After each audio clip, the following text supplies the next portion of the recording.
Welcome to the Chang International Circuit for the second race of the opening round of the 2023 Fanatec GT World Challenge Asia, powered by AWS. And if today is even a fraction of as exciting as yesterday, then we're set for a fabulous race. 25 cars just starting to work their way out around the formation lap, around to the grid. But conditions yesterday became very, very tricky indeed today. And of course, the grid is shuffled today because the second driver set the second qualifying time for the second grid. That's what will be forming up. But today, the good news is the sky is blue. We can see the blue, that's great. We've got clouds, but yesterday we had huge rain clouds sweeping in, and they really were a major factor. Today, though, it looks though we will dodge that bullet, and the circuit could and should stay dry. It's certainly fingers crossed on that account. But yesterday was really exciting. It's very humid, very hot.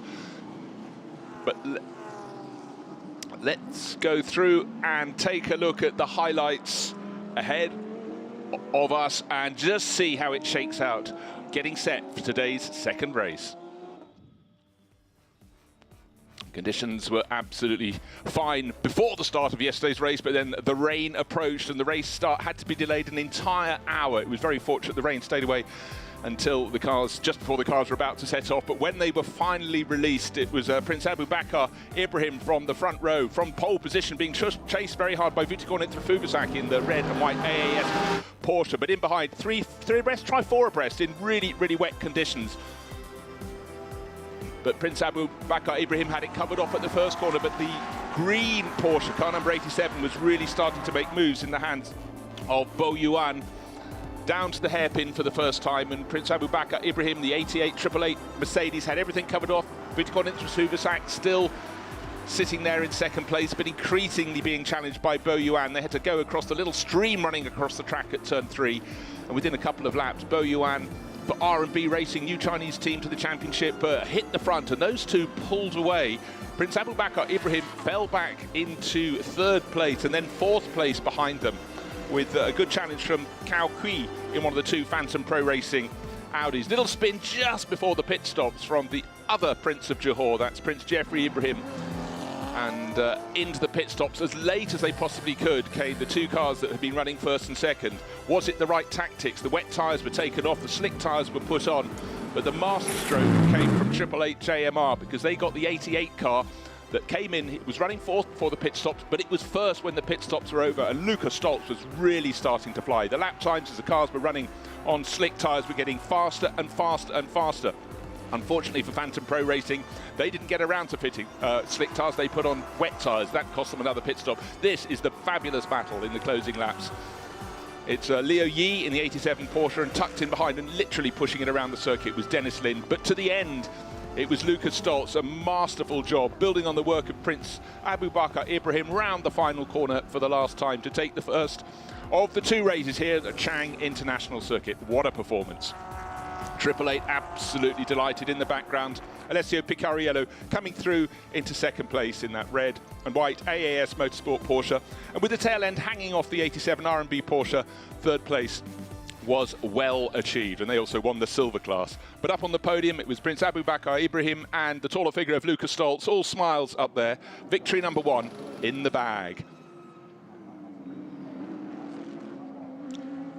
Today, though, no hint of rain. We'll take that. Yesterday was made overly dramatic in the entire hour that was added while the safety car was going around checking conditions. That shouldn't happen today. But here we are, 12 turns, 4.554 kilometers. The key corner is turn 3, the broad hairpin at the end of the longest straight, and then the twisty infield circuit. Not so much overtaking here, but it's about setting themselves up for a good run out of turn 12 to sweep onto the start-finish straight. Again, good speed through turn 1, carry that all the way down to turn 3, where the passing should be happening. We saw some very quick times as the track dried out yesterday. 1 minute 33.055 seconds, wasn't quite matched, but that is a record I think could tumble today, because certainly track conditions looking very, very good indeed for the 25 crews as they form up down on the grid. So that's the stage. The stage is set. The cars are weaving into position. Some fabulous new liveries for 2023. And I think we've got off to a brilliant start to the Fanatec Asia campaign. Of course, just to reiterate, the qualifying positions for today's grid were set by the second drivers, and these tended to be the pros. Almost all the cars at Pro-Am driver lineup. And the pros that did the best job yesterday in qualifying were Alessio Picariello, who's on pole in the number 911 AAS Motorsport Porsche, that's run by Absolute Racing, and Maxi Goertz, German racer, in the 77, the pale blue Craft Bamboo Racing Mercedes alongside. We've got 4 manufacturers duking out the positions in the GT3 class, but there on pole position is the Alessio Picariello Porsche that he shares with the Thai racer Vutik on it through Fuvasak, and wouldn't he love to win at home? But what I can tell you, it's very hot down there. I had a message saying it was 58 degrees track temperature. That's way in excess of what they had yesterday. So Ingo Matter down there patting his driver on the shoulder, but he has to move on to his other 4 cars. Absolute Racing, very, very busy indeed. Air temperature, likewise, warmer than yesterday. Don't think we have to worry about the weather today. The drivers have to think a little bit more about tyre life, but today it should be slicks all the way. Well, you want to know what it's like to go around the circuit? Let's treat you with the lap by BMW racer Jesse Krohn. Hi guys, I'm Jesse Krohn, number of the 91 BMW M4 GT3 with AAI Motorsport. So here we are at the Chang International Circuit, Buriram, approaching turn 1. This is quite a high-speed third-gear corner. We want to use a lot of entry curb and mid-corner curb. Track limits is a big thing here, you see, because it's a motorcycle track. You can really use a lot of the runoff areas, but the race control is not going to be happy. There's a bit of a middle straight here before approaching the turn 3 hairpin. It's actually a turn 2, but somehow they made this little kink into turn 2. Important to get a good exit here. Again, let the car flow out of the corner early on power. Then this next one is going to be very high commitment, left-hander. Normally in a quali run, it's going to be something like 230 kph minimum. This is just a brake matching run early on in the day, so slightly less speed here. Again, you want to be accurate with your curbs usage here because there's a lot of lap time to be gained. High commitment S's again. Track limits an issue here normally in the exit of turn 7. Another third gear corner, use the inside curb, let the car flow out. And this is a tricky one, a long right-hander before S's, so this is important to get early on the power. Let the car flow out. This is all flat. Then you approach the last corner, next to the long lifted king sign, brake at 100 meters. Use fully the inside curb, let the car flow out of the last corner. There's a lap of Buriram.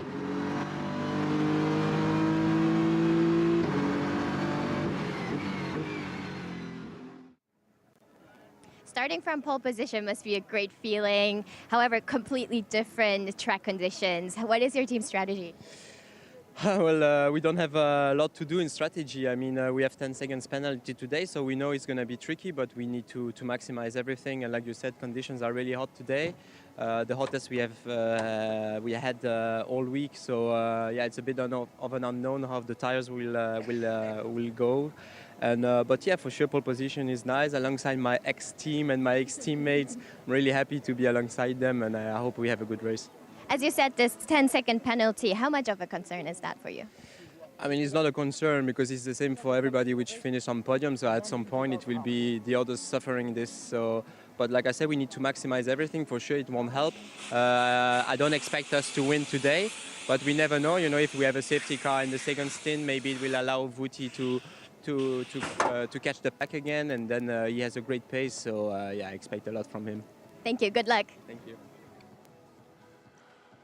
Always interesting. And just to reiterate, the first 3 crews at the end of the race pick up the winning car gets 15 seconds extra. It has to be held during its pit stop. 10 seconds extra for the car that was second. That's what was explained by Alessio Picariello there. His car finished second yesterday, and 5 seconds extra for the car that finished third. So just to point that out, let's go down to the grid, because I think it'd be really important to catch up with Maxi Goertz, and that's exactly what Amy has just managed to do. In front of you and behind have a penalty. What you are in a sandwich situation. Is that in favor for you?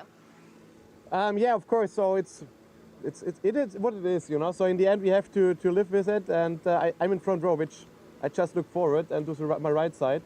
what's going on there. I want to have a good start and getting one position. So in the end, yeah, coming back from with P1 out of the lap 1 would be nice. So in this hot condition, how long are you planning to stay out? As long as possible, because I love it. All right, you're going to start with your ex-teammate. Have fun and good luck. So that was Amy Ozawa down with the driver who's starting on the outside of the front row, Craft Bamboo Racing's Maxi Gertz. So just to reiterate, Alessio Picariello will be starting on pole alongside Maxi Gertz, and then 23 runners behind them, 22 other runners from the top class GT3. And that's split into Silver, Pro-Am and Am categories within GT3. And then the lone GT4 challenger at the back of the grid. We're going to be having more GT4 cars when we go to the rounds in Japan, starting with Fuji. But they did a very good job yesterday in their Toyota Supra, keeping out of the way. On the grid, though, a real mix of cars. And just to reiterate, the car starting on pole will have 10 extra seconds at its pit stop. The car starting immediately behind it, yesterday's race-winning number 88 888 JMR Mercedes in the hands of, to start with, Lucas Stoltz and then Prince Abubakar Ibrahim. They will have a killing 15 extra seconds at a standstill in front of the 888 garage. And the car that finished third, number 87 Porsche from R&B Racing, they will have an extra 5 seconds for finishing third yesterday. Great looking liveries this year. I particularly like that yellow and red Craft Bamboo number 37 Mercedes in the background. That's a car that should do racing through the night, because that will really stand out. Commentators' favourites, the ones we can pick out very easily. But again, this year, very good to welcome the Chinese back into the series with a couple of teams who really showed well yesterday. Climax, well, 3 teams. Climax Racing, they took a class win in the Am and were challenging at the front of the field. R&B Racing, that led with their Porsche. And also Phantom Pro Racing. They look very good indeed, but a little mistake of putting wet weather tyres on for the second half of yesterday's race was a killer. They had to admit their defeat and come back in and put some slicks on. So that cost them. But watch out for their aquamarine, turquoise if you like, Audi R8 LMS2 Evos. They look very good indeed. But today is a very different day. The track is dry. Do all the drivers know exactly how good their cars are in the dry? That's the big question, because most of their running here Friday and yesterday has been in very, very wet conditions. Today is different. You can see the heat shields on top of the cars. Fabian Schiller will be starting the red and yellow Mercedes we just saw. 2 BMWs from GH Team AAI. Both of those, like all the others, being kept dry, but they're starting outside the top 10 with Jesse Krohn, who was our guide around the lap with the driver eye feature, starting from 11th, and Jens Klingman, another Works BMW driver, starting 3 positions further behind. One of the cars that really starred yesterday, it led after about a lap and a half, having started 4th, was the 87 Porsche. You just saw there the R&B Racing green Porsche. The 15 BMW you can see down on the grid is 1 of 2 from GH Team AAI. That has Jens Klingman aboard. He will hand over to Kevin Chun Hua later in the race, to Kevin Chen. But the cars lined up looking fantastic in their 2x2 formation. 12 rows of GT3 cars.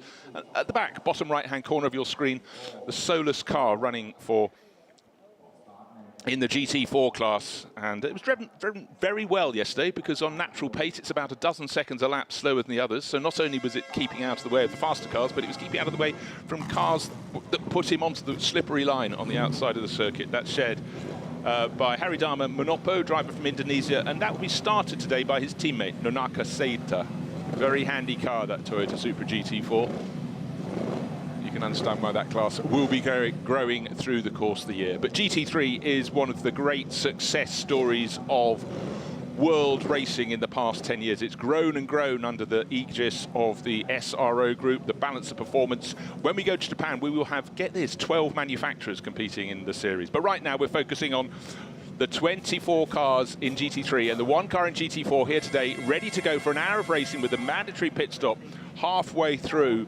We are all set to go racing. I cannot wait to see how it unfolds.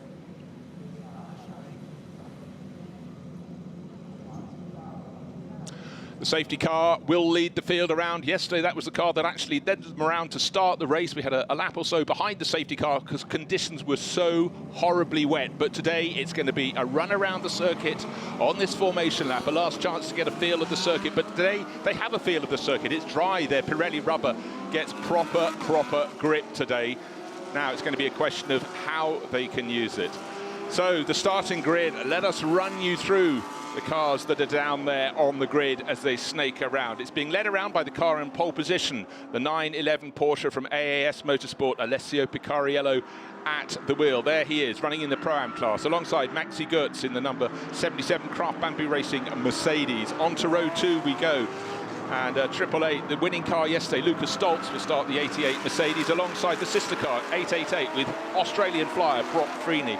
And we're going to work down Fabian Schiller, the second Craft Bamboo Mercedes, and Dennis Lind, who was very quick at the end of the race in the number 2 Climax Racing Mercedes. Leo Yi, his car ran right at the front end. He finished third for R&B Racing, and alongside, really look out for the flying Sri Lankan Ishan Piris, going supremely well for Be Quick in their Audi. Alongside Frankie Cheng, looking for a better result in the number 13 Absolute Audi today, and Dennis Olsen, the works driver for R&B in number 4, alongside the first of the BMWs, Jesse Krohn, 11th place. Alvaro Perrin, great to have him back. He's racing a Hub Auto Racing Porsche.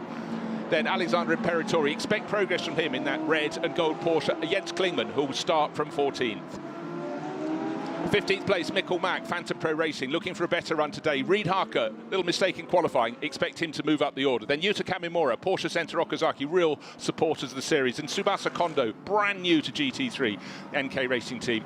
Leading AM qualifier, Ben Porter for AMAC Motorsport, alongside Hideto Yasuoka, stepping up from GT4 to GT3. Then Brian Bayan Yi in the second Climax Mercedes. Ki Chao, second Phantom Pro Audi. The local team, YK Motorsports, with their Mercedes.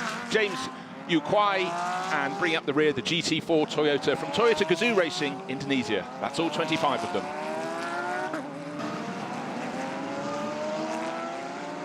Very, very different conditions to about 20 hours ago. Our race was yesterday afternoon, due to start at 3:30, delayed till 4:30 by heavy rain. But today, the clouds look as though they're our friends, not our enemies. So brighter skies, dry conditions.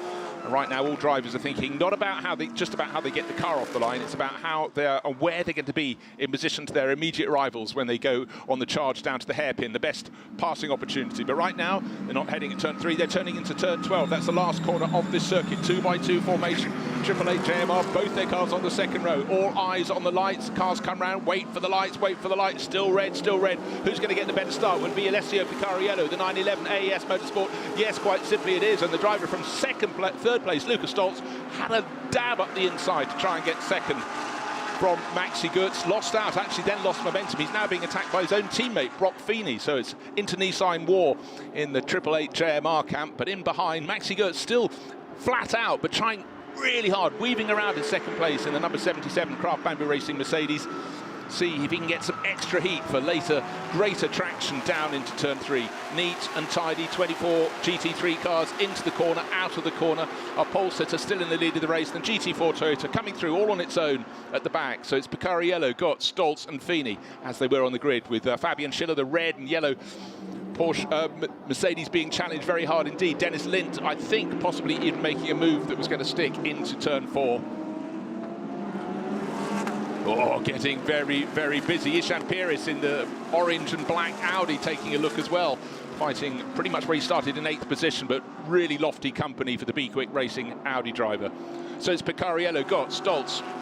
Looking neat, tidy. Fabian Schiller, try as he might, is not able to gain position, but it's not for want of trying. But at the moment, Alessio Picariello just starting to eke his way clear in that AAS Motorsport Porsche, the red and white car. What he needs to do is stretch clear of Maxi Goetz, because when it comes to the pit stops, that 911 Porsche, the one that's leading the race for AAS Motorsport, will have an extra 10 seconds that it has to be at a standstill in the pits. That's the success penalty from yesterday. But Maxi Goetz giving chase for Craft Bamboo Racing. There is no extra time during his pit stop. The car running third will have to get this 15 seconds extra to the pit stop. So Alessio Picariello, all he wants to do is get clear. Let's take a look back at the start of the race. It was 2x2 and the driver's going, it's a long hold, it's a long hold. But when eventually the lights went to green on the starting gantry, great start from Alessio Picariello. Got his nose in front and kept it there. You can see a little challenge on the left of your screen. Number 88 Mercedes having a look, and up the inside in 4th, Fabian Schiller getting busy. But it was all about Picariello. It's still all about Picariello. He was 0.774 of a second clear at the end of the opening lap. Over the crest they come on the run from turn 3, the hairpin to turn 4. This is the first part of the complex around the infield lake, pond if you want. It's not a big lake, but neat and tidy, but Maxi Goetz is not letting him get away. So it's Porsche against Mercedes. 888 JMR with their two Mercedes running third and fourth. Now let's have a look at what it's like down in the tail of the top 10. This is car 15. Started outside the top 10 in the hands of Jens Klingmann. It's still outside the top 10. He's gained a couple of positions. 14th became 13th, 13th became 12th, and he's keeping his foot down. That's going out of turn 8, such a tricky corner, but like yesterday, the first two cars making good their escape. Picariello, he knows he has to find 10 seconds from somewhere in approximately 35 minutes of racing before he'll have to come in and hand over to his teammate. So Fouticon in for Fuvasak on home ground. We're going to stretch it out, stretch it out. That's what the Belgian racer's brought here to do. He's doing it well. He knows these circuits from competing a long time in Asia before concentrating back in Europe. But the first 5 cars getting through. Hats off to Ishan Perez, up to 6th place for Be Quick Racing. So his team owner, Henk Hicks, will be very, very happy in the pit lane. Stay out as long as you possibly can until just before the pit window closes. It's open between 25 minutes into the race and 35 minutes. We'll come back to that when the pit stop time's approaching. Now, just to look down through the class, the top silver runner, that's all silver, Liu Yi Hong Li, that's the 87 R&B Racing Porsche. Oh, a little mistake there. Just rejoining the circuit, the number 11 Audi, and that was a car that for James Yu Kwai that had to start. It didn't qualify well anyhow, but it had an engine replacement, so that had to start at the very back of the GT3 grid. And just as he's trying to make up ground, it's a great livery actually. Take a look at it. It's black with cartoon ducks all over its flank, but it got very close to the nose of the AMAC Motorsport Porsche that's leading the way in the GT3 AM class. And that's Ben Porter at the wheel. There are car number 51, staunch supporter of the championship, along with Andrew McPherson. So Andrew McPherson will be watching on. He started yesterday's race, probably didn't want to in all that rain, but he'll be the one that takes over. But right now, Ben Porter doing a very neat and tidy job to be top of GT3 AM. Riding on with Ishan Perez, and what's happened, he's got himself up several positions to 6th place, but the first 5 starting to make good their escape. You can see them just in the background of the shot. That's turning into the final corner of the lap. Right, remember it's 0.774 of a second. It's now 0.905 of a second, so a tiny gain for Alessio Picariello in the AAS Motorsport Porsche. But in behind for Craft Bamboo in their pale blue car, Maxi Goetz is doing a job that is very, very impressive. But just remember, when he comes to do his driver change to his teammate Jeffrey Lee, he will not have to have any extra time at his pit stop.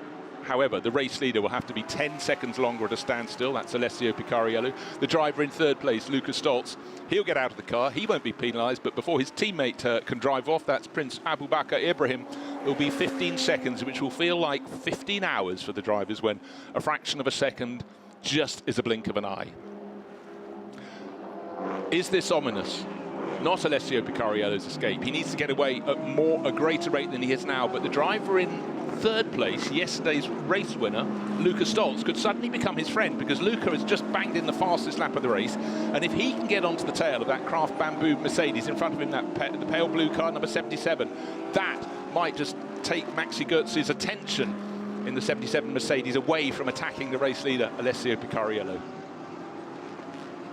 And in fact, Maxi Goetz just running a little bit deep into turn number 10 there, slightly compromising him. That should drop him back closer to the nose of the car in 3rd place. Yes, look, Lukas Stoltz in the 88 888 JMR Mercedes getting much, much closer. So I think Alessio Picariello's advantage will be marginally larger. Well, it is, but only by 7/100ths of a second, but they're still right in the battle, and in 4th place, about a second down on the 88 car, is the 888 car, the sister car from 888 JMR, with Brock Feeney doing a very fine job. Now, Jens Klingmann, he was 14th at the start, he was 12th, he's 10th now, and look, his next target right across the nose of that BMW for GH Team AAI, using the slipstream absolutely beautifully. Made it look neat, made it look tidy. Next target right in front of him. And that should be the tail of Dennis Lind. Yep, the number 2 Climax Racing Mercedes with the yellow flashes is the next target for Jens Klingmann. So he's doing a cracking job. And then if he goes another place further up the track, his own teammate, Klingmann's own teammate, is in 7th. That's Jesse Krohn. So the BMW's coming good. Now, response from the driver in the lead of the race. He needs to set a series like this And that's Alessio Picariello just trying to escape, but it's still a really good job from the chasing Mercedes. But at the moment, it's the AAS Motorsport Porsche out front, looking comfortable, but he needs to be more than comfortable. He's got to look super fast. He's got to be pulling away. Very early in the race already, a couple of warning messages on the screen for exceeding track limits. That's at turn 12, and the car in the focus at the moment is number 77, which is the car in second place, Maxi Goertz. Bear in mind, it takes a few warnings before you start getting penalised, but again, turn 12, all four wheels. Well, all you need to do is keep two of your wheels inside the white line that marks the edge of the circuit. You can see there, Alessio Picariello only just even touch them with his outside wheels, it's fine. But if you get all four wheels beyond, then that's a driver warning for track limits excessed. Another warning on the screen. Now let's ride on board with Ishan Piris. He's lost out to Jesse Krohn. You can see the BMW just starting to escape, but this is still Ishan driving at the highest level he's driven in his short career. He races in the Thai Super Series in GTs for Be Quick Racing. They decided they had to do this opening round of the GT World Challenge Asia, and they've joined the show. And he's putting on a fantastic job. He's got works drivers in front of him, behind him, so really, really well done for Ishan Piris in that number 26 Audi from Be Quick Racing. Now, neat and tidy, Nonaka Seita out to the edge of circuit. He's racing his own race. Doesn't matter too much when he hands over to his teammate. It has to be during the pit window, but with no GT4 rivals this weekend, that will change, that is for sure. It's all about gaining international experience, keeping it neat, keeping it tidy, looking in his mirrors. There's Henk Kicks looking on from the pit lane, immobile, impassive. He knows his time will come in the car, but this is running in lofty company with Ishan Piris in 7th place overall. Out front, the gap was 1.322 seconds, the margin between first and second, between this driver, AAS Motorsport Porsche, run by Absolute Racing, the master craftsman of Asian GT racing, and the gap looks like it's gone out a tiny bit more. Perhaps, yes, but he's only gaining tenths of a second. That's Alessio Picariello. Maxi Goertz still in second place in the number 77 Craft Bamboo Racing Mercedes. You can see it in the background of the shot, but right under his tail, just half a second, 0.6 of a second behind, is Lucas Stoltz, who was so good at getting those slick tyres to work as soon as he got into the car in the second half of yesterday's race. Then actually there's a little bit of a gap opening up. It's just over 2 seconds now. It's opened up the last lap or two from third to fourth. The two teammates from 888 JMR with the young Australian Brock Feeney in the background of the shot. And he's got to watch out, because in behind and getting closer all the time is that bright yellow and red Mercedes, headlights on, running in 5th place, Fabian Schiller. And in behind, both of them are being caught by the driver who just set the fastest lap of the race. And it's Jesse Krohn, the BMW. And a big problem there for Dennis Lind, unfortunately. He's gone for a rotation. Can't get the car fired up. He's facing the wrong way in the traffic. That is down at turn 3. And he was in very close contact. He was just behind Jens Klingman. And I think he had Dennis Olsen not far behind. Well, here's an answer, 992. Clearly not as it left the garage. And that's Alexander Imperatori. So perhaps, I don't know if Dennis spun in front of him and then he was collected by the 992 Porsche. But really unfortunate for Absolute Racing. That one will not be completing the race. And Alexander Imperatori, Swiss driver, doing all he can to get it out of danger, away to the side of the circuit. It's not in a condition to drive it back, and unfortunately for him, it's now beached in the gravel. Now, will that lead to the car needing to be extracted from the gravel trap? And it's down at turn 5. Our race leader's just going on through turn 1. There is Alessio Picariello, but unfortunately for Alexander Imperatori, I think he was trying to drive it across the gravel to get to the grass strip and then a concrete access road, but right now he's sitting, well, it's the race director's got to decide if it's in a dangerous position. He's some distance away from the track. Right now, let's focus on our race leader. 1.6 seconds to the good. Alessio Picariello needs to escape by more than that, or just hit a bit of debris down at turn 3.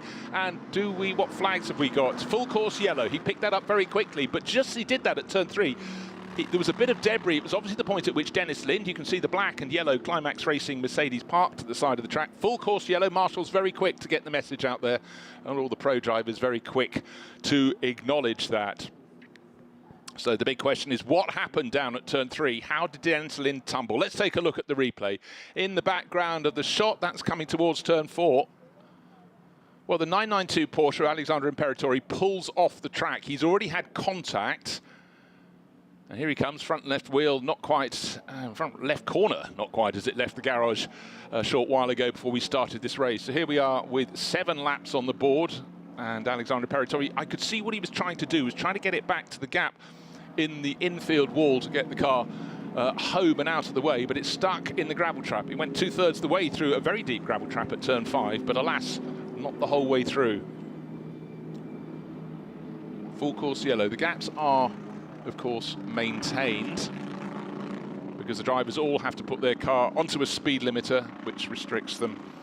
Varies from championship to championship. Sometimes it's 80 kph, but anyhow, no advantage being gained, nothing being lost. But again, what is being lost is the full racing laps that Alessio Picariello, in the lead of this race, really, really needs. Now, riding on a board with Jens Klingmann, he got into the top 10, running in 8th position. He's tucked in behind Ishan Piris in the Be Quick Racing Audi. They're just approaching turn numbers 8 and 9. Quite tricky, the Audi running a little bit wide. But for all the drivers now, it's all about just running slowly. Track conditions are fine. I was a little concerned about the debris that clearly was picked up by our race leader, Alessio Picariello. Hopefully it was nothing sharp, but a lot of sharp things do fall off when there's contact between cars. So let me just run you down the order while we're under the full course yellow, because it could be quite a delay. Oh, the marshals, I tell you what, there was concern it might need to be lifted. That's the 992 Porsche. Give it another couple of metres. The front wheels will be on the grass, and the tow truck would have done a very tidy job, and well done the marshals. Not exactly cool work on a very, very hot and humid day. But let's run down the order. There you can see Alessio Picariello leading in the number 911 Porsche. Red and white Porsche, not the one we're looking at there. That's the car that's leading the still leading the AM class. That was the AMAC Motorsport Porsche, car number 51. There's the 992 Porsche that had the damage somewhere on the exit of turn 3, the hairpin, and then Alexandre Peratori clearly clipped the back of another car and has had to pull off the circuit. That has just about been cleared. They're there in the AM class. AMAC Motorsport, Ben Porter driving that to start with, and really tucked in right under his rear wing is Bian Yi for Climax Racing with their Mercedes. And then the local team, YK Motorsports, and it is car number 114. Good to have them out here, and that's Pazarit Promsombat, who's 3rd in the AM class. All very close together on the track, in fact covered by 2 seconds, the 3 of them. So that battle will go all the way to the pit stops, and then we'll see how they handle that and which car comes out in front. But for now, it's AMAC Motorsport. For many years, Andrew McPherson and Ben Porter, up from Australia, racing a Lamborghini, but they moved over to a Porsche last year. I think really seem to rather enjoy it at the moment. AMAC, or IMAC, as it's written on the car here. Again, like all the drivers, it's about just keeping the focus, keeping the heat in the tyres, and paying attention to the lights on the top of the safety car if you're at the front of the queue. That's what Alessio Picariello is looking at, running around, weaving in the background, all the rivals. You can see Maxi Gertz in behind. For all the drivers in the pit lane, you've just got to stand and wait for their moment. How soon will their teammate come in? Because the pit window will open after 25 minutes of this race. So just under 10 minutes from now. Which teams are going to scramble in first and which ones are going to try and keep their pro drivers in longer? This is largely a Pro-Am championship. The vast majority of the cars, apart from the Silver Crews, which means they've got 2 pros, we've got 2 of those, almost all the other GT3 cars, bar 3 that are with amateur ranked drivers, the rest are all Pro-Am, and pretty much every single pro in a Pro-Am lineup is in the car at the moment. So you want them to stay in as long as possible. But if you're a little bit further down the order, and you fancy you have more of a chance by coming in as soon as you can, then the pit lane is going to be far less crowded. So the team managers are going to have to really think about what they're doing and how they want to tackle this moment. This is again on board with the Be Quick Racing Audi. Ishan Piris looking at the back of Jesse Crone, who had just set the fastest lap of the race before the full course yellow period. For your reference, 1 minute 35.133 seconds. That should come down in the second half of the race. I know we've got the pros in now, but obviously the fuel load will lighten what the driver's doing the second half of the race.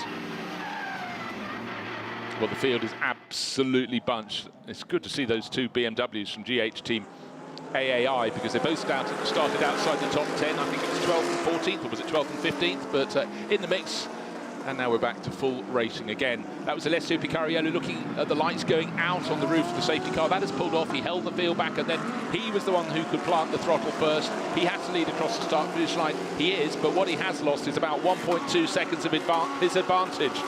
And the driver in second place, the 77 Craft Bamboo Racing Mercedes, Maxi Goetz, will be going, thank you very much, because you needed to get 10 seconds clear. You only got 1.5 seconds clear. Now you're only half a second clear. And I'm trying to get into your slipstream on the kinked run. They're going through the kink there. That's turn 2 on the run down to the hairpin at turn 3. But I think the gaps are big enough for all to be safe. Or are they? Because Ishan Piris is on the outside of the circuit. He's opened the door effectively, and Jens Klingmann doesn't need a second invitation. The tall German diving down the inside, so the BMW's on the move, and in front of him Jesse Krohn has just passed Fabian Schiller. You can see the red and yellow tail of the Mercedes. He was in 5th place, he's now in 6th, so the BMW's having a fantastic run up through the order. But at the moment it's Porsche, Mercedes in the top 3. It's still Alessio Picariello, it's still Maxi Goetz, and still in behind in 3rd place in the 88 Mercedes from 888 JMR, yesterday's race-winning car. They are still the top 3 positions. But what has happened is also Brock Feeney had fallen a couple of seconds away from his teammate. But you can see Brock in the background, 888 behind 88. So he's been given more of a chance to come back in with that full course yellow, getting the cars into line astern and all the elongation of the field dropping back.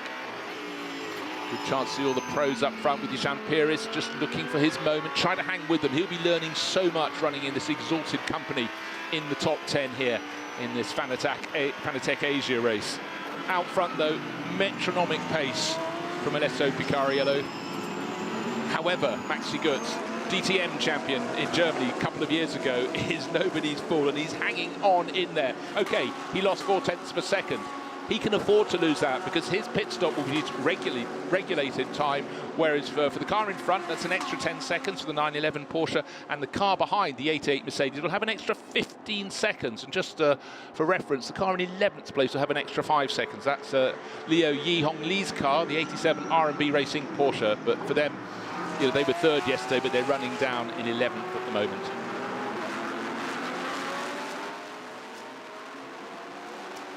Where are the moves coming? Well, certainly the moves are coming from the BMWs as they pick up the pace more and more, moving up the order. Just to reiterate, Jesse Krohn up to 5th place, Jens Klingmann up to 7th. Drive-through penalty for car number 13 for causing a collision. Well, there we go. That's the answer. We didn't know why there was a collision, why Dennis Lind was facing backwards, but Frankie Cheng Kong Fu, drive-through penalty for causing a collision. And at the moment, Frankie's car is running down, well down the order, 10th place actually.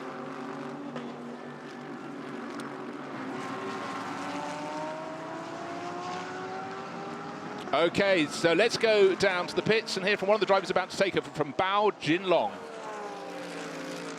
Very unfortunate what happened on track earlier. Did you get any information from Imperatory what happened? Yes, from a team, I heard that the Audi hit the AMG, and the AMG crashed us. And unlucky, the car cannot continue the race.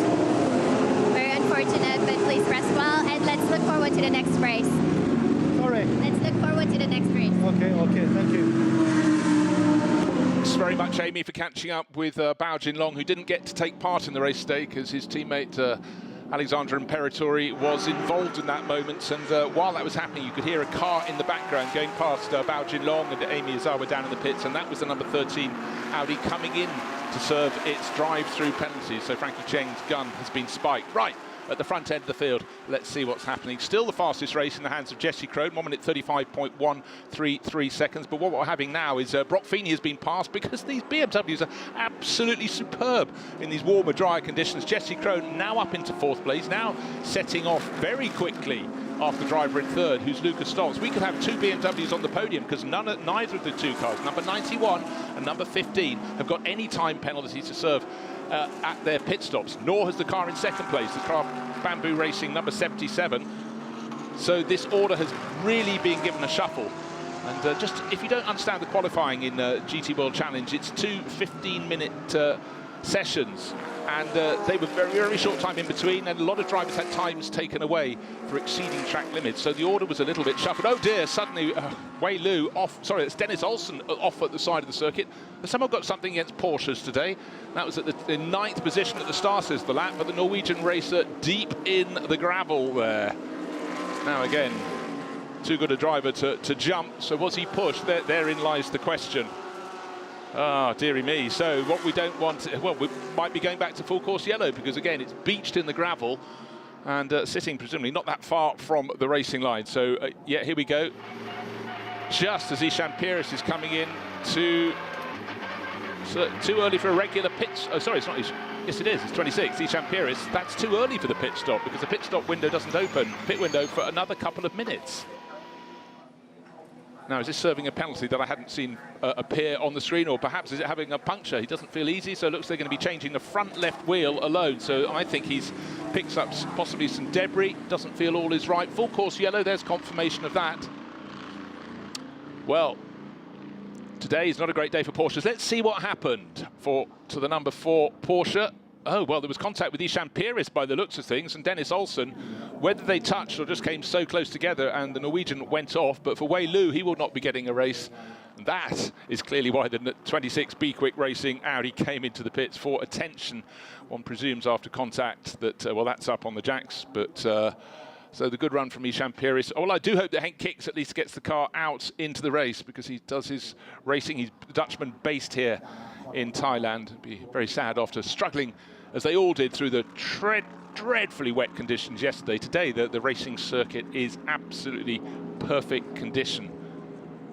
But for Alessio Picariello, still leading the race, he started on pole. He pulled clear from Maxi Goertz. Maxi Goertz is still in second place. The gap was reduced, and then as soon as the full course yellow came to an end, Picariello stretched that advantage again, but his time in the car can only have a maximum of another 11 minutes until the pit window will close. It's not yet open, it's only a 10-minute pit window, but every time he tries to build an advantage, it gets hauled back in by cars being in positions in which it's unsafe to race at full racing speed. But look at those two BMWs. Up into 4th and 5th positions. Remember the numbers, 91 Jesse Krohn and 15 Jens Klingmann. They will be handing over soon, but the BMW Works drivers doing a fantastic job. Right, the Be Quick Racing Garage is full of the Audi, number 26. Let's see why.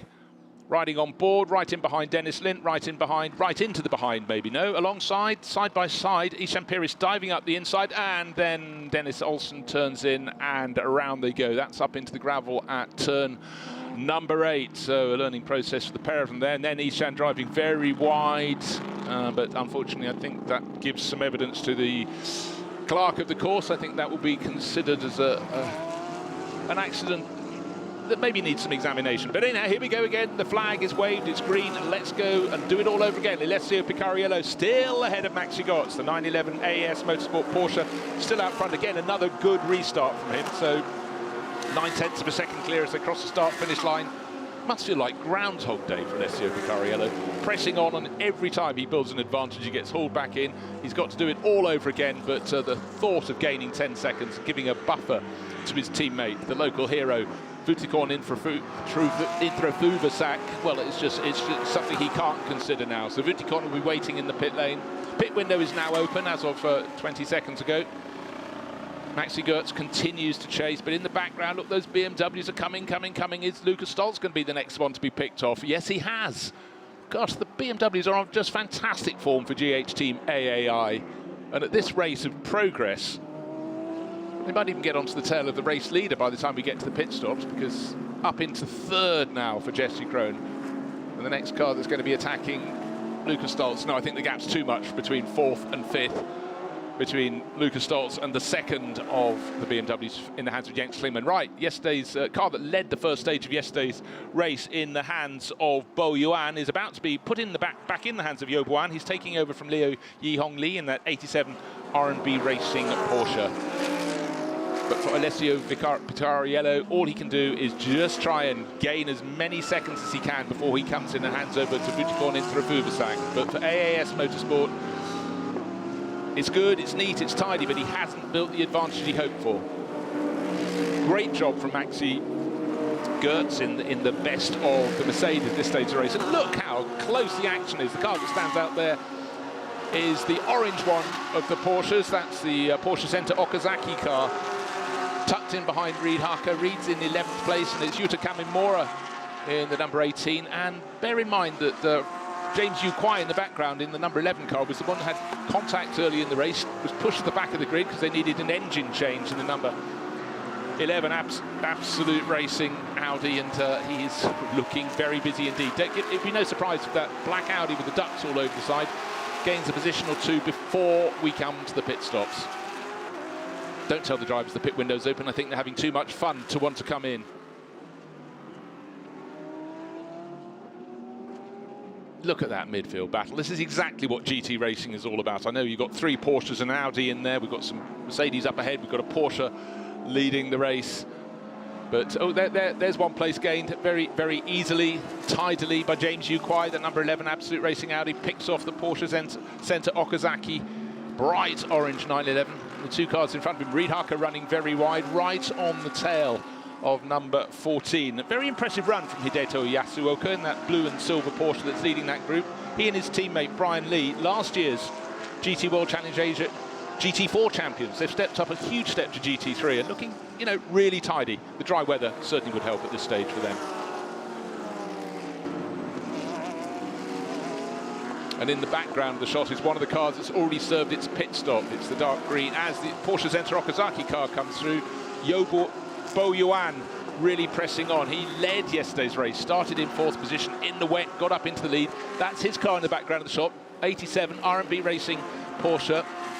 So far, he's blinked and come in. Yuta Kamimura, we just saw coming in. Alessio Picariello in the 911, the one we're looking at there, number 911, leading the way, 1.5 seconds clear.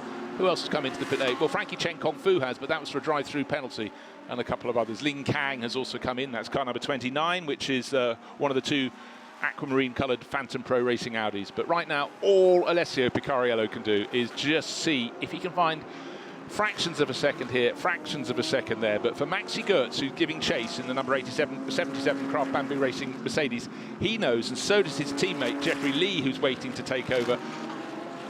They won't have extra time to serve at their pit stop. Yes, he's being harried by Jesse Crone in 3rd position in the number 91 BMW, but it's a neat, tidy job from Maxi Gertz, and it certainly is going to help Jeffrey Lee very, very much indeed. The driver from Taipei will be thinking, good job, and thank you to those full course yellows that just stopped the race leader, Picariello, gaining too much of an advantage. But 10 seconds is a lot to try and suck up in a 1-hour race. And likewise, yesterday's winners, Prince Abubakar Ibrahim, and the driver, his teammate who started today, Lucas Stoltz, are doing all they can. Stoltz is running in 4th place, but they've got 15 seconds extra at their pit stop. That is a mountain to climb. Right, GT4 pit stop action. And out will get Seita Nonaka, and in will get the Indonesian racer. Well, it is an Indonesian team, Haridama Manopo, who thoroughly has enjoyed his meeting so far. That Supra GT4 stopped exactly on its markings in the pit lane, so good, neat, tidy driving from Nonaka Seita. Checking, yeah, fresh set of tyres going onto that one. But number 15, up the order has come Jens Klingmann. He's running in 5th position. He's got he had a very small gap to Lucas Stoltz. As you know, he's got past Stoltz. Stoltz was just a 1/4 second clear. So that means the BMWs have come up from outside the top 10. They're now running 3rd and 4th. There's a gap of 3 seconds or so up to Jesse Crone in 3rd place. But GH Team AII will be delighted. Oh, that's why he's moved up into 3rd place, because Lucas Stoltz came in yesterday's winning car, get the pit stop and the extra 15 seconds out of the way. And let's just see what Prince Abubakar Ibrahim, one of the 2 racing princes from Johor, can do when he gets out on the circuit. And likewise, Futhakon Inthrafubasak, local hero in Thailand, knows that he too will have an extra 10 seconds before he'll get flagged away from his pit stop.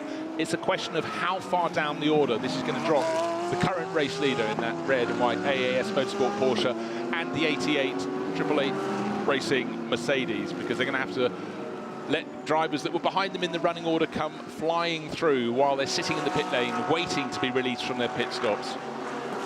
Right, 3 minutes 20 seconds remaining of this pit window. All Picariello will want to do is get, if you can get 2 laps in that time, I've just done the maths, you can't get 2 laps in that time. It's going to be very close, but you just don't want to be the wrong side of the pit window. So it'll be this lap and the next one for our race leader. His gap is 1.9, best part of 2 seconds actually. He's gained another few fractions of a second. Out of turn 3 he comes, over the rise to turn 4. Will he come in next time around or the time after that? The car, the second of the 888 Racing Mercedes is in there. 888's 888 on the windscreen there. That fits with the team name, and that's Brock Feeney coming in to hand over to Prince Jeffrey Ibrahim.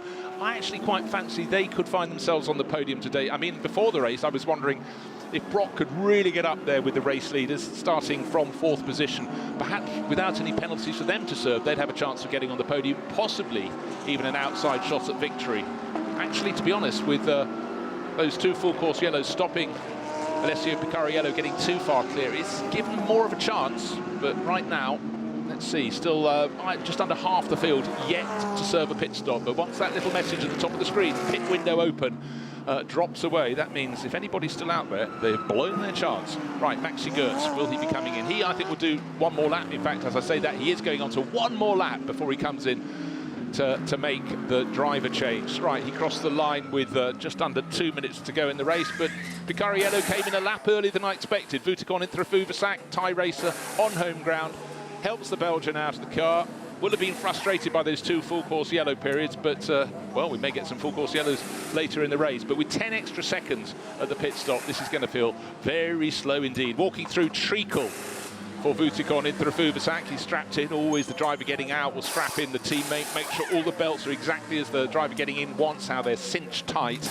But it's just going to be the sitting in the car. The pit stop, all this work will have been done, and I'll have to wait for those extra 10 seconds before the driver can be flagged away.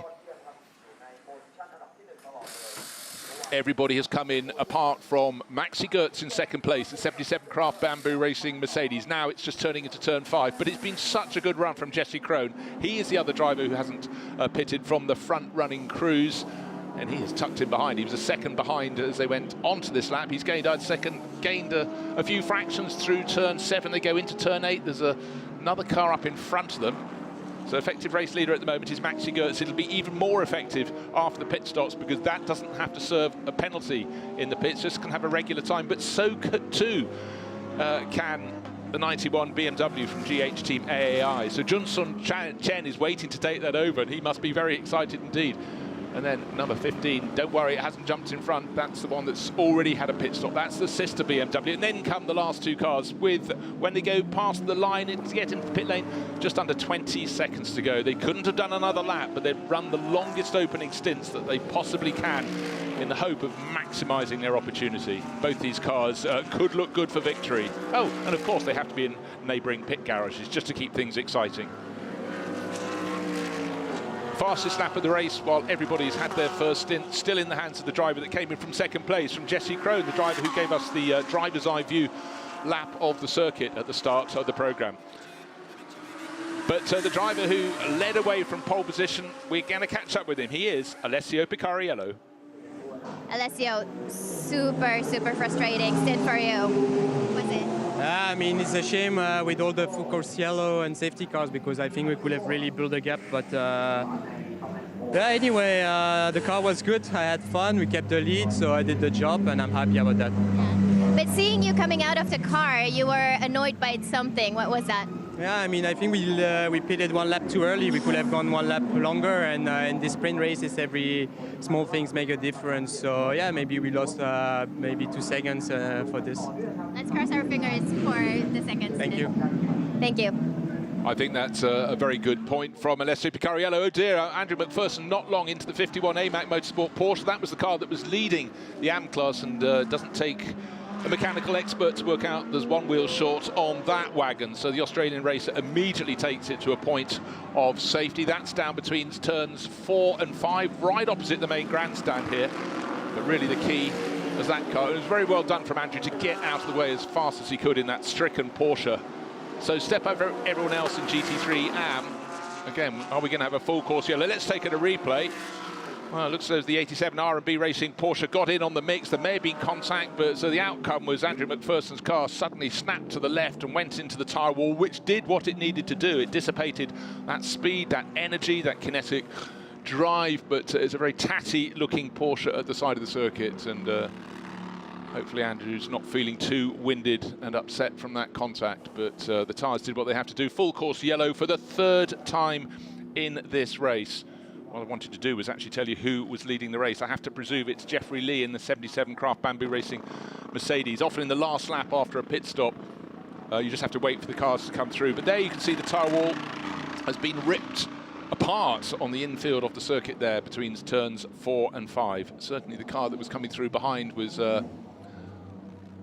number 87, the Porsche that started from 6th place on the grid. Liu Yihong Li handed over to Bo Yuan, and Bo was fantastic in the opening stint of yesterday's race, but here is confirmation of the order as it stands. It's Jeffrey Lee leading in the number 77 Craft Bamboo Racing Mercedes. There it is. Tucked in behind is Junsan Chen, who took over the 91 BMW from GH Team AAI from Jesse Krohn, who was so fabulous in the first stint of the race. Still has the fastest lap of the race, 1 minute 35.133 seconds.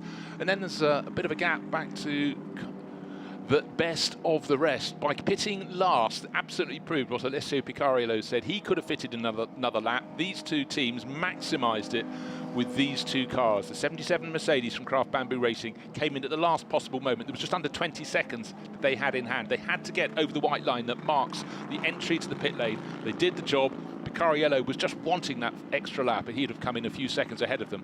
But as it is, that suddenly put them into the lead of the race. And when you're in the lead of the race and there's a full course yellow, it means you've got fewer laps to defend your position. But such is the pace that of that front-running car. It should be very quick indeed. But I suppose the big question, which is the quicker of this duo? Is it Jeffrey Lee for Craft Bamboo Racing, or is it Junsan Chen for GH Team AAI in the BMW?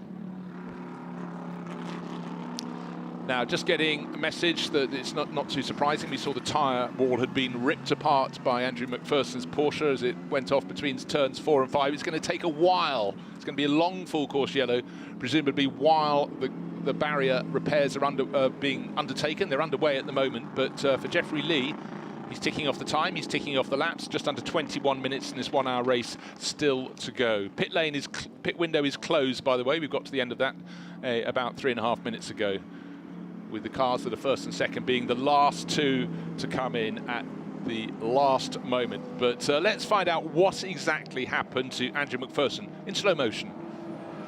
Coming into turn 4, in the background of the shot, it looks though the red, the orange and white AMAC Motorsport Porsche possibly given a bit of a push by Bo Yuan, but the outcome just where he wanted to be straightening up out of turn 4. And unfortunately spat off to the rest, but unfortunate moment there for Andrew McPherson. But let's go down to the pit lane and find out the thoughts of the driver, Maxi Goetz. What a stint for you. You know, you kind of go closer and then there's a full course yellow 2 times and then there's no gap anymore. You push hard and now you're leading. Yeah, it's true. So we stopped later than the others, and the last opportunity, it was the right decision because we didn't hope for a safety car, but always something can happen. So in the end, there was something going on track. We jumped 1 place. Jeffrey now is in code of full course yellow situation, so he can warm up everything, and then after restart we will see where we end up. But in the end, so far so good. I did 2 times track limits, which is a shame because now it's not many left for Jeffrey. So we forced him now to do no mistakes compared to me, but that's part of the racing. You know, you go to the limits. If you're around Picariello or Lukas Stolz, whatever, you go to the edge and you try the maximum. But this was maybe a bit too much. But hopefully we will manage it till the end. As you see, there's a lot of things going on and happening on the track. What was the condition like? Actually, not bad. The track is really grippy, so a lot of grip out there. Of course, it's hot, but in the end, a lot of grip there. In the end, was fun. Of course, 2 infringements on our 3 cars in the gravel already is a bit too much, maybe, but that's part of the racing. Especially when some cars coming out of the pits with colder tires, there is a certain amount of speed difference, and yeah. Like what happened in turn 4, this can happen, but unfortunately it's a bit a bit to damage the car, so shame for that, but yeah, it's part of the racing. So when you had to pit stop, driver change, did you tell your teammates something, or was there like a message from you? I said, keep pushing, have fun, and respect track limits. So yeah, that was the only message I sent him. Okay, thank you very much. Thank you, Amy. Always succinct, entertaining and informative. Any conversation with Maxi Goetz, he's had enough years as a pro racing driver to be able to impart lots of information. But of course, the clock continues to count. Under 18 minutes remain in the race. You can see that in the top left corner of the screen. So the 77 Craft Bamboo Racing Mercedes, looks as though it's a two-car race behind the safety car. Bit of a gap back from the BMW of Junsan Chen, that's 91.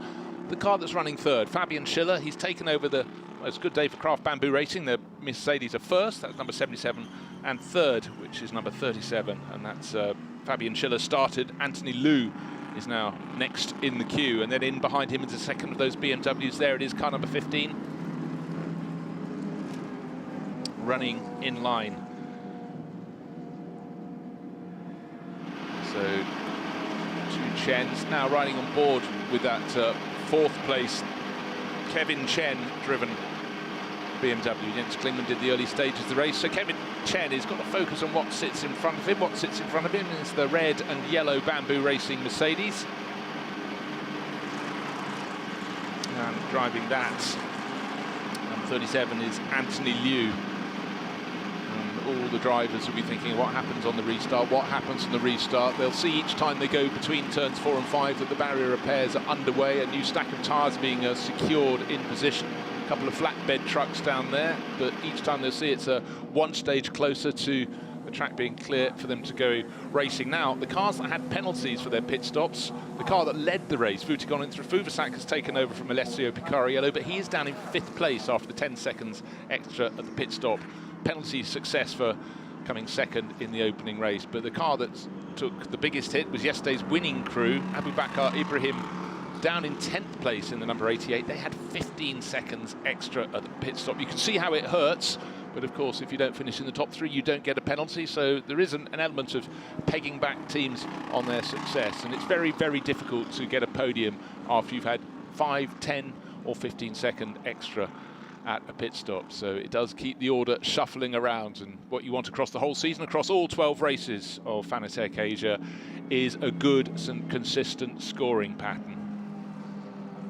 Just over a quarter of the race remains, and we're still in a full course yellow period. But there's the GT4 Toyota Supra. That's in the hands of Haridama Manopo, running in a race of his own, and he and his teammate Seita Nonaka, you know, neat, tidy, keeping out of the way, and impressively, unlike some of the others, they've kept out of the gravel. So lots of experience, and let's see how they can blossom when they go to the wider open spaces of Fuji Speedway. So the cars still lapping, still waiting. Safety car, I think, is now out, still running round at the front of the queue. There's turn 12, there's the GT4 Toyota going through, whereas the safety car, I just had to pick it up, it's up at turn number 8, turning down to turn 9, leading the field around. This is the view from on board in that Toyota Supra. That's running between turns 8 and 9, back part of the circuit. So let's just run you down the order at the moment as Haridama Manopo picks off another lap in the GT4. Car leading GT3 AM is car number 3, and it's well up the order. It's very impressive. It's in 11th place. Car number 3, one of the 2 Climax Racing Mercedes. It's Bian Yi, who took over from Hu Yuki. And neat and tidy. In fact, it's not. It's Yuki Hu who took over, from Bian Yi. But it's been a really good run for Climax Racing. They took GT3 AM victory yesterday. The sister car finished right at the sharp end of the field in 4th overall, with Dennis Lind having such a strong finish. But now we're nose to tail, getting up to speed again. Only 2 runners left in GT3 AM, and it's the Thai entered YK Motorsport Mercedes that's running in second place in the class, with, of course, Andrew McPherson's Porsche removed from the side of the circuit after damaging the barriers. Well, Andrew McPherson, really unfortunate accident there, and we'll go down to pit lane to speak to his teammate Ben Porter, who'll be feeling very sad indeed. Ben, could you tell us what exactly happened? Yeah, look, we just did a pit stop and Andrew went out there, relatively cold tyres, so of course he's going a little slower. Unfortunately, another car hit him in the rear and sent him into the fence. Really disappointing considering it's a car that I let through and yielded to, made his race easy, helped him to succeed yesterday, and then they go and do that to us. It's really disappointing. What were you hoping for today? Look, we were leading the class at the time, so obviously that's what our goal is, to try and win as many times as we can throughout the year. We're in good position to do that. Did you talk him to the radio? Is he okay? We haven't heard yet, so yeah, we're all a little bit concerned for his safety, but I think he should be right. Thank you very much. Well, Ben Porter keeping a lid on it there, clearly very, very frustrated and disappointed. Wait to get Andrew McPherson back to the garage, but I mean, they were sitting pretty in GT3 and didn't win it yesterday, but just again, it is that classic case, cooler tyres, trying to get up to speed, and other drivers, and certainly the 87 car that clattered it up the rear, the R&B Racing Porsche, was one of the first cars to go in the pit lane when the pit window opened, so it was already up to full speed. But the incident between turn 4 and 5, the outcome was one car continued and one didn't, and it was the 51 AMAC Motorsport car that was leading GT3 AM that ended up in the fence and out of the race. Safety car still leading field around. It's under a dozen minutes left in this race. Going to keep looking at the lights on the roof of the safety car. Is it going to be coming in this lap? Just trying to pick out if it's running in front of the... Yes, it's coming in this lap. Just peeled off into the outer load. So Jeffrey Lee understood exactly what was happening. So he's trying to get clear in front of the race. And then he's got the two BMWs in second and fourth at the moment. And it's Junsan Chen in second place. Who's trying to make the move? It's number 4 Porsche, but he is a full lap down. So ignore that bright blue Porsche pulling out of the line. What Jeffrey Lee has to do with it, just over 11 minutes remaining, is, well, he's doing it very well indeed. He's got a gap already. There's a challenge in behind for third place going on, because the second of the two BMWs is trying to go from fourth to third. He's on the outside line coming down to the hairpin at turn 3, but Anthony Liu in the Craft Bamboo Racing Mercedes, the red and yellow one, was going, no thank you, I will hold on, well, at least on the way into the corner, to third place. He then goes out wide across the nose. Vutagon in through Fugasak, starting to make pressure. He's in 5th place. Look for that red and white Porsche in the background of the shot, just coming up behind the second of those BMWs, but it's a doughty fight for third place into turn 4. That's allowed the two cars in behind to make a move. Vutagon in from Fuvasak's going to have to watch out, because there's a real push and a charge from behind, but that is from the number 4. Okay, Wei Lu is diving up the inside to lap down. Cars 11 and 3 drive through penalties. Stop and go. Car number 3 for insufficient pit stop time. Car 3 is the Climax Racing GT3 AM leader. So that's really, really unfortunate for them. So all their good work being undone. But rules are rules. And a drive-through penalty for car number 4 for causing a collision. That's the purple R&B Racing Porsche. Louis Dennis Olsen, we saw him spun early in the race. And of course, he was adjudged to have been at fault. But number 4 car trying to make up ground, but that will have to come through. Drive-through penalty, that will undo all of that. Now, what we're starting to see, Jeffrey Lee made a very good escape at the restart, ahead of the 91 BMW with Junsan Chen at the wheel, but as much as he gained, it's now being clawed back in. Here's the drive-through penalty. R&B Racing, they'll be frustrated with that, but adjudged to have had contact, and Louvet coming in. Vutagon in through Fuvasak. Bear in mind, his car, that red and white AAS Motorsport Porsche, he'll be quick in that. There we are, first 5 cars, he's 5th. That long pit stop, the extra 10 seconds, really, really hurt them. If it wasn't for those, they should be leading this race. But the car that is leading the race is Jeffrey Lee. Now, let's have a look. This is 2 BMWs and a Craft Bamboo Mercedes in between them as the jam in the sandwich, if you will. Into turn 4 they go, over the curbs a little bit. Oh, it's very tight for Kevin Chen as he watches the sister car. Junsan Chen almost clipping across his nose as he lost third place. That became 4th. That was a good move there for Anthony Liu for Craft Bamboo. So Craft Bamboo get that champagne on ice. Their cars are running first and second in the race. For GH Team AAI, they started outside the top 10. Their cars are running third and fourth, and the car that could possibly pass all of them, but he's got to get a move on. It's a car in fifth place, and it's Vuitton in for Fusak. He's got to get past those BMWs very, very quickly indeed if he's looking at a podium. He's got the pace to do it. He's just got to find the space to do it. In fact, those two BMWs total, because they're the best friends. Okay, one pulls out of the way very neatly, tidily. Thank you, Kevin Chen. He ceded that position, but then immediately almost monsters the back of the 911. So that was a case of a driver like Vuitton into the Fusak being better on the brakes into turn 12, but the punch that BMW has out of the final corner across the start-finish line was mighty impressive. Maybe that's their big advantage in this race, but with every further lap, every further minute, the race leader, Jeffrey Lee, is stretching his legs in the lead of the race. Now, riding back on board with Kevin Chen, looking down to turn 3, This is the point at which Vuitton into Fusak got very close indeed, but it's about, covering the track. He did it very well. By the way, our race leader, Jeffrey Lee, 1.5 seconds to the good with 7.5 minutes remaining in this race over Anthony Liu. Teammates they are. Now, good to have Phantom Pro racing their two turquoise aquamarine liveried Audis pressing on, working their way forward. And that's 333 Chris Onchia running in 6th place, and in behind him, Ling Kang running in 29, sister car. So they've had a better than average day at the office, but it's not over yet.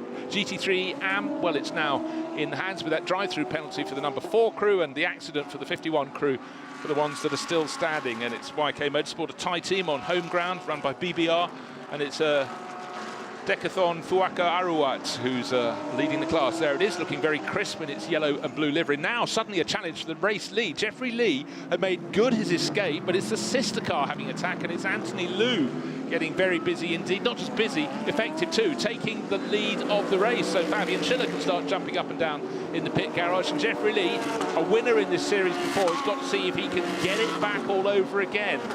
Obviously, from Craft Bamboo's point of view, for Darryl O'Young, the boss of the team, he doesn't want these two cars to come together, but that was a really positive move from Anthony Liu.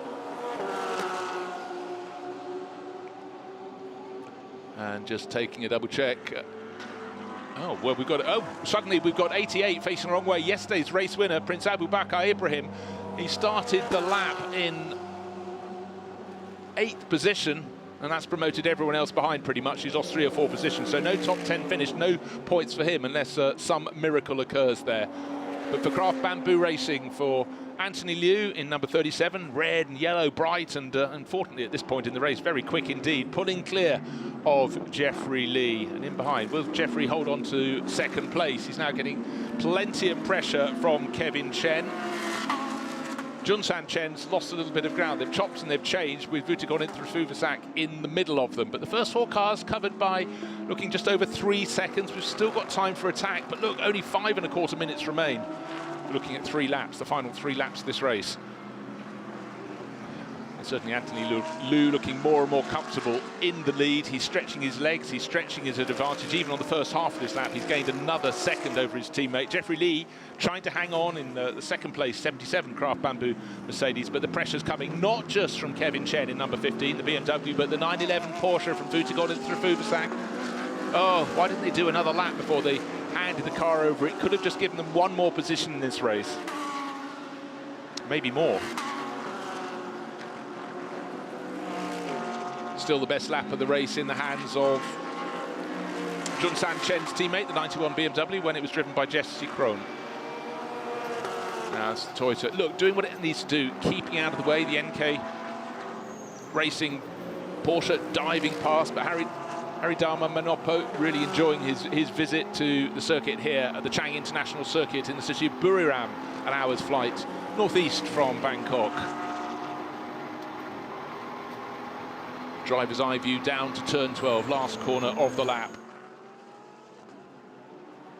But Anthony Liu really starting to go away in the lead of this race. He'll be delighted how everything is unfurling, but he's been racing GT cars for quite some while. He used to race Ferraris back in 2014 or so, then he moved across to GT cars the following year and has been competing in them ever since. And again, the driver really enjoys the Pro-Am lineup here, and suddenly very busy just outside the top 4 positions. Second, third and fourth very close together, and you can see the number 29 Ling Kang driven Audi. There it is, just coming to the background of the shot. It's just picked off the second of those BMWs. So 91 Junsan Chen has lost the position. So some of these Chinese teams that have been competing only in China for the past several years, now they're back on the international stage. And the one with the pink nose, car number 29, turns through turn 12, just picked off. That's up to now 5th position, so it's a very good run for them. Pushed the 91 BMW down to 6th, and the sister car with Chris on cheer is in 7th. So Phantom Pro Racing, they too having a good run here.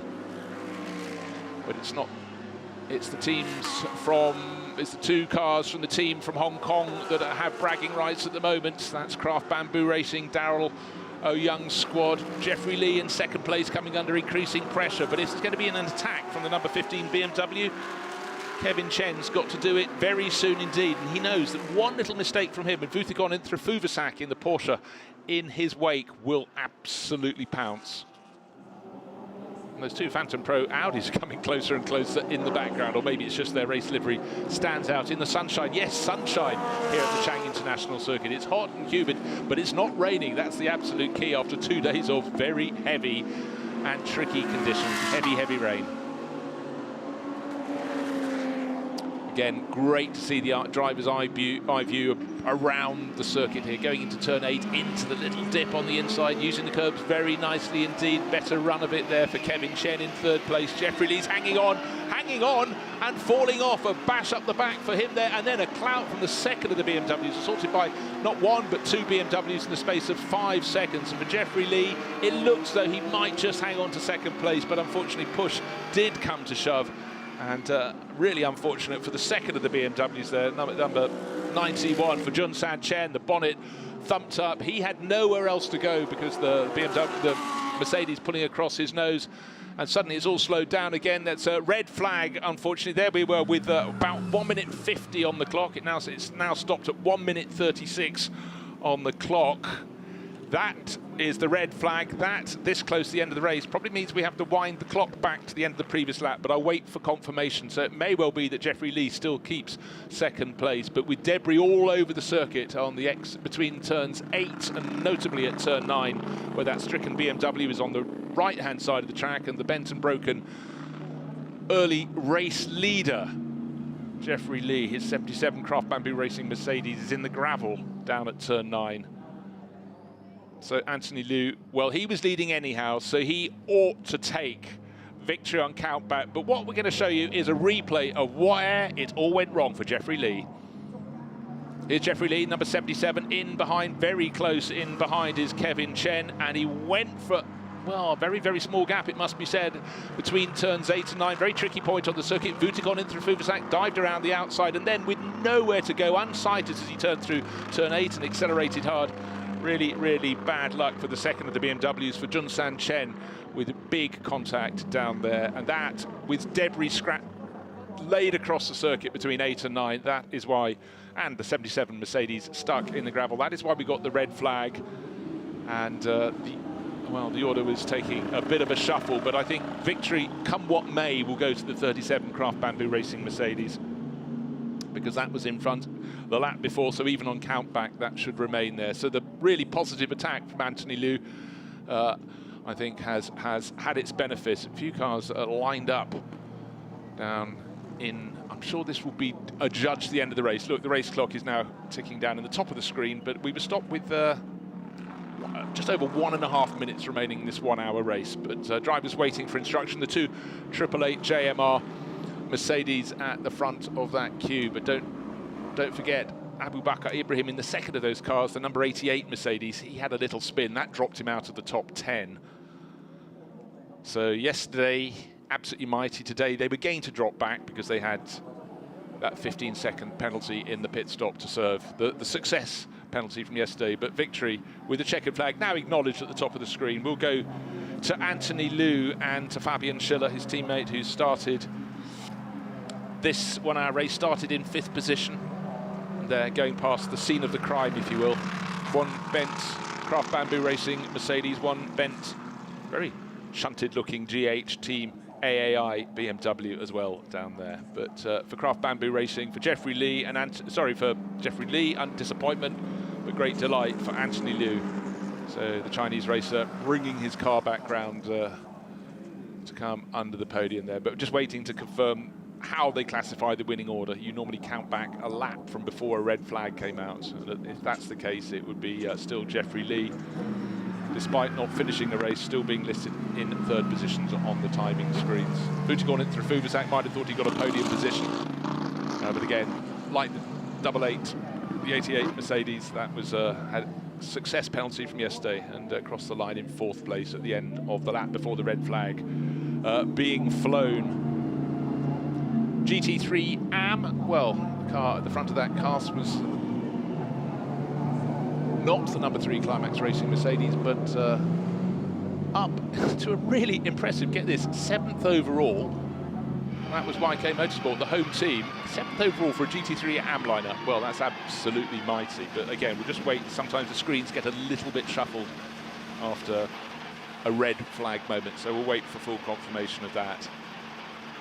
And in fact, the screen has just reshuffled. Right. What we have is a finishing order of 37. That's the Craft Bamboo Racing Mercedes. There it is in the middle of the lineup. That is the winning car. Second place will go to the number 15 BMW. GH Team AAI, and that's Kevin Chen.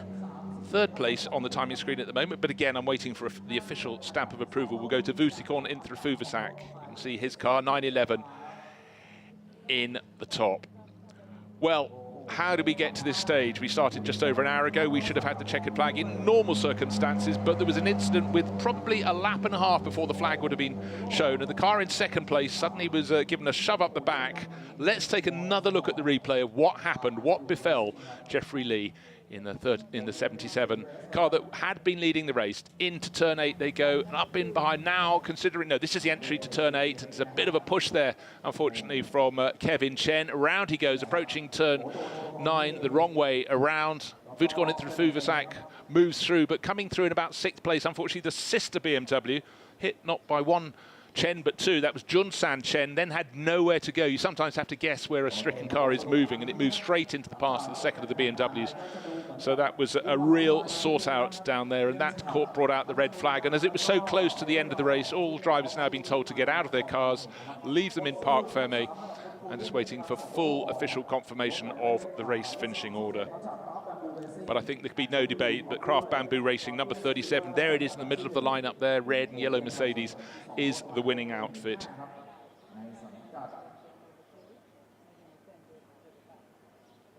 But again, just want to know if they're using countback. There in the middle of the shots, under that fabulous message, long live the king, is the 992 Porsche from Absolute Racing that ended up down there after contact earlier in the race. Had to be pulled clear from the gravel trap. That brought the first full course yellow period, and we had others, but the incident involving those two BMWs, 15 and 91, and the number 77 Craft Bamboo Racing Mercedes, under investigation. So one feels the stewards will have something to say to some of those drivers. Well, let's go and take a look at the results and just see in which order they've been confirmed. But there can be no debate, surely, that the number 37 Mercedes from Craft Bamboo Racing has ended up on top. And I just saw Fabian Schiller being given a big hug from Anthony Liu, and they should be the winning duo. Let's wait for those results to come up on the screen. There they are, Anthony Liu, who brought it home to the finish, and Fabian Schiller, who kicked off. They take victory in the second of the two races here in the opening race of Fanatec GT World Challenge Asia, powered by AWS, and a really good run through to second place. Kevin Chen and Jens Klingman, who kicked off, they started in 15th position. So second place for GH Team AAI, third place for Vutikon in Rafuvuzak and Alessio Picariello. They led the race early on, but success penalties from the first race hit them too hard. And then really great progress in the closing laps for the two Phantom Pro Racing Audis, with their silver lineup of Ki Kao and Ling Kang coming into fourth place, Mikkel Mack and Chris Onchia taking fifth. Then R&B Racing, the second of the all-silver crews, Bo Yuan and Liu Yi taking sixth place. So, yesterday we thought was dramatic, and this race probably had even more drama. But I think what we need to see is another replay of the incident that brought the red flag out. And it's on board with the number 15 BMW, chasing, pushing very hard indeed. Kevin Chen, he's in behind the second place Mercedes. Getting very close, slightly too close to Jeffrey Lee. Just actually the impact was really rather small, but just enough when the car was unweighted for the Mercedes to be moved off to the left of the circuit. The BMW then got through unscathed and went on to take second place, but that is under investigation. There was contact, and the bigger contact was with the second of the BMWs. That was the 91 car with Yun San Chen. He was unsighted, had nowhere to go, and unfortunately hit the stricken Jeffrey Lee, doing damage to both cars. But someone who's not smiling is Anthony Liu, and he is delighted with his win down there, and his teammate Fabian Schiller will be joining him. Amy's down there, and they had this one fair and square, come what may. Yes, there was the incident at the end, but Anthony Liu had already taken the race lead. So he's the driver feeling hot under the collar, but absolutely delighted. And let's go down to the grid, because that is Amy Izawa down there, who's caught up with the race winner, who I have a feeling will be rather happy. She is down there with Anthony Liu and hopefully, yeah, Fabian Schiller as well. Anthony, a little bit confusing finish, but you are the winner. Congratulations. Thank you, thank you, thank you. How was your stint? Lonely for the most part, slow, hot, and underwhelming finish. So yeah. But you nailed it. Congratulations. Thank you so much. A cup and cup. Fabian. Oh, yes. My time. Yep. Fabian, congratulations. It was a hot stint for you as well, but you are the winner. How do you feel? Yeah, it's great, obviously. Anthony did a great job. I think we had a very strong car this weekend with Craft Bamboo. Our Mercedes has been good as always. We saw it in the race with 4 cars in the top 5, I think, in qualifying. And yeah, Anthony did a great job. I made life a little bit hard for him because I had 3 track limits in the first stint. So it was a little tough for him to keep it clean, but he managed it well. And yeah, it's great, obviously, to win race 2 here. Congratulations again. Thank you very much. Track limits, no driver's friend, but yeah, it meant that the hands were a little contained there for Anthony Liu. But you don't often hear a driver who's won admit to being slow out on the circuit, but that was tongue-in-cheek, did a good job, brought it through to the finish. So 2 different winners in 2 days. One similarity, they're both driving Mercedes. Today, Anthony Liu on the right of the screen and Fabian Schiller. Yesterday, Prince Abu Bakr Ibrahim and Lucas Stoltz. How will the other manufacturers fight back? But we've had 2 completely different races. Yesterday was wet, wet, wet. Today was dry, it was fast, it was very hot and humid, but some happy winners down there. And unfortunately, with their cars being brought back, some unhappy, they're not losers, they just didn't win today. But it's been a cracking opening race of the 6th round Fanatec GT World Challenge Asia. And as the cars line up, don't worry, they're not going back into the race. The race is over, brought to a conclusion about 1.5 minutes ahead of the allotted hour. For the marshals, a few cars to pick up and bring back in, but the podium ceremonies will be coming to us. But first, let's take you back. What happened in the race? Here are the highlights. Beautiful dry weather today, which was very welcome indeed after the deluge of the previous 2 days. 25 cars lined up on the grid, and the driver on pole position, Alessio Picariello, the red and white AAS Motorsport Porsche, knew he had to pull clear because he had a 10-second success penalty to serve at his pit stop. He had to get into the first corner first. He did that. The driver in second place was Maxi Goetz. There we are, sweeping around in the blue Craft Bamboo Racing Mercedes in behind, while it seemed about 5 or 6 drivers were fighting over 3rd, 4th and 5th positions. Picariello did start to find a small advantage, just a 1/10 of a second here, a 1/10 of a second there, as Maxi Goetz looked comfortable in second place with the 2 888 Racing Mercedes tucked in behind. The battles were fierce all the way down the order. Little bit of a mistake from the starting driver of the number 11 Audi. That was James Yukai, but he got it back onto the circuit.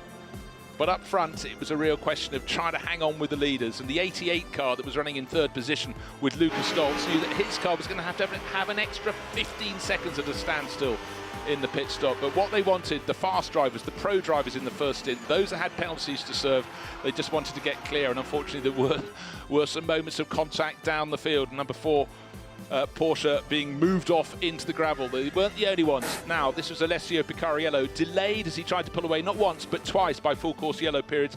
He came in, but that car was going to be 10 seconds longer at the standstill. And just after the pit stops were being served, then unfortunately Andrew McPherson was given a shove up the back at turn 4 and took to the tyre wall. That brought out quite a long delay while the tyre wall had to be repaired. The safety car running around at the front of the field. But when they were going to be released, it was Jeffrey Lee in front who was challenging him, his very own teammate from Craft Bamboo Racing, and Anthony Liu just didn't need a second invitation, through into the lead of the race. But the big story was the BMW starting to catch them. Now Jeffrey Lee's under real pressure for third with a lap and a half to go. Unfortunately, a push from Kevin Chen there in second place in his BMW, and a far harder push from the second of the BMWs. That's in the hands of Jun San Chen. That brought heavy contact, that produced the red flag, and that confirmed victory for Anthony Liu, who was absolutely delighted, and his teammate at Craft Bamboo Racing, the Mercedes duo, with Fabian Schiller doing the hard yards in the first part of the race. That resulted in race win number 2 here at Buriram.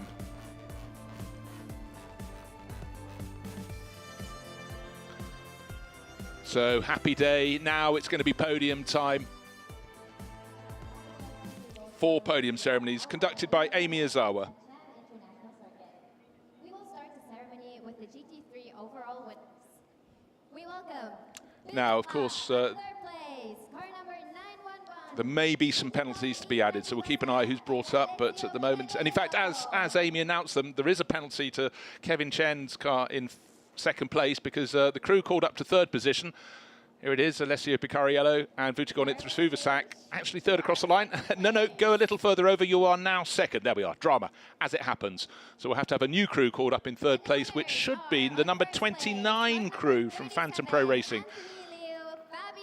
Easy to tell you who's getting on the top step. The delighted Anthony Liu and Fabian Schiller. And hopefully they'll be able to hook Kikuao and Ling Kang to come to the podium, because they've just been promoted from 4th place, which was good in its own right, up to 3rd. And now we gladly welcome Mr. Tanasiri, Managing Director of Chan International Circuit, to award the trophies, please.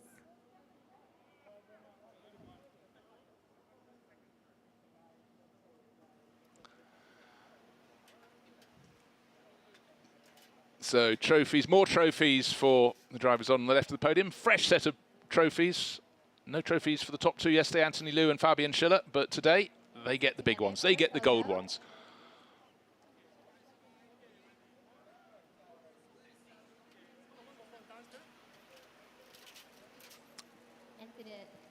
Yeah. And just to let you know, it was a 30-second time penalty added to the race time, the elapsed time for the car that finished second on the track. That's Kevin Chen, and the driver who did that brilliant opening stint, Jens Klingman. And the 30-second penalties dropped them from 2nd to 13th. But it's spray time for the top 2 crews here, confirmed in 1st and 2nd place. Anthony Liu for Craft Bamboo Racing with Fabian Schiller, and Vuccic Fuvasak, 2nd yesterday, 2nd today with Alessio Picariello. They've got lots of points in the bag, and anyone who scores when they've finished in the top 3 in the previous race has done well, because they have to suck up the extra time they have to serve in their pit stops. And 10 seconds were scored back for Porsche Thailand crew with Vuccic Fuvasak and Alessio Picariello. So they get the taste of champagne. And today it's a bright sunny day. Yesterday it was still very damp indeed after the end of our 1 hour race. So that's podium number 1, and you just have to imagine the crew that have been promoted that would have been on the podium. That's the 29 Phantom Pro Racing crew. Great run in their Audi, getting stronger and stronger. Ling Kang and Cao Kui. It's good to have some new teams coming in and joining us. So it's only the first round of the championship, the first of 6, so we'll have 12 races in all. But I think what one needs to do, you need to score consistently and score well. Let's take a look at the championship positions, and I would reckon by some fairly rudimentary maths that I think I know the identity of the crew that should be at the top of the charts. It should be Vuccic Fuvasak and Alessio Picariello. It's maths time, it's also podium time, so it's very busy. And for the marshals out on the circuit, it's brush up any gravel on the circuit time.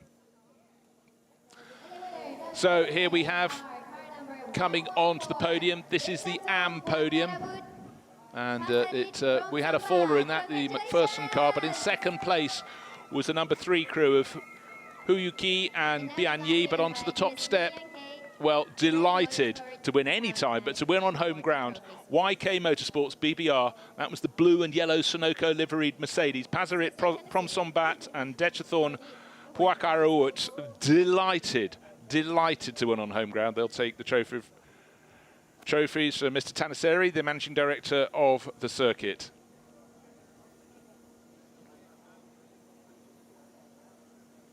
So trophies handed out, and unfortunately only 2 finishers in the GT3 AM class, but I think you've got to have a big smile in your face. You'd have to be cold-hearted not to be truly warmed by a victory on home ground for YK Motorsports, because they worked hard for that and they took victory. In fairness, the crew that finished second had a drive-through penalty, but that was because they'd been involved in an accident out on the circuit, a collision. But wins are wins, and you get the trophies.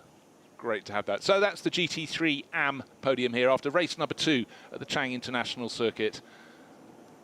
And I have a fair feeling they will be spraying a lot of champagne up there because they worked hard. It's hot, humid work, and to come away with the trophy at any round of the Fanatec GT World Challenge Asia is an accolade in itself. But to do it on your home track, home ground, is a truly wonderful thing to do.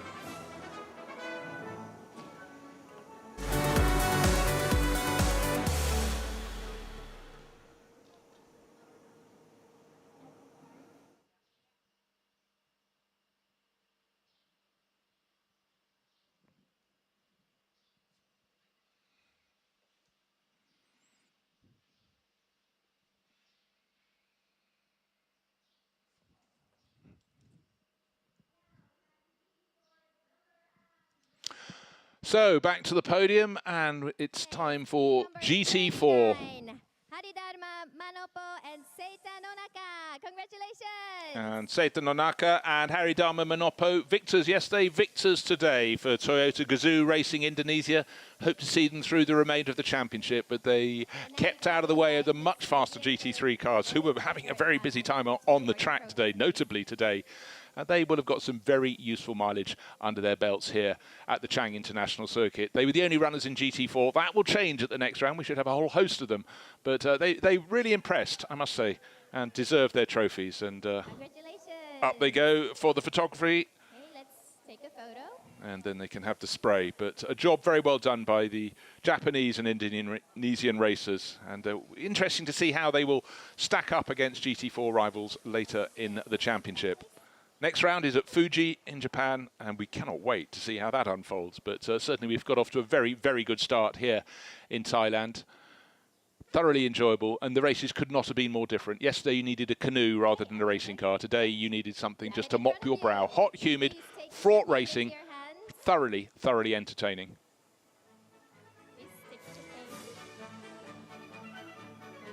You can see the experienced drivers, just as they pick up their bottle of fizz, they always bang it on the ground, ready to just make sure that that cork goes a-flying. So for Manopo on the right-hand side, and Seita this side, Haridama and Nonaka, well, job well done. Trophy, bubbly, 2 wins, maximum points. They've got a good haul from here at the Chang International Circuit.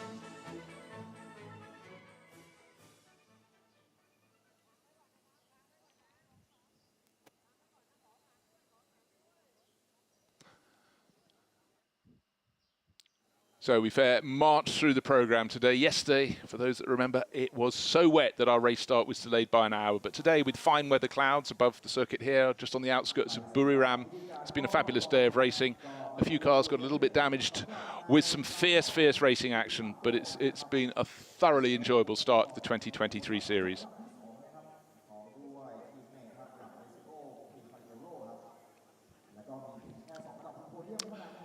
Well, it seems so much has happened since the start of the race today. Let's take a look back at the championship points after 2 races, the opening 2 races of 2023. And Vutikon Intrafuvasak and Alessio Picariello, 2 helpings of 18 points apiece for 2 second places.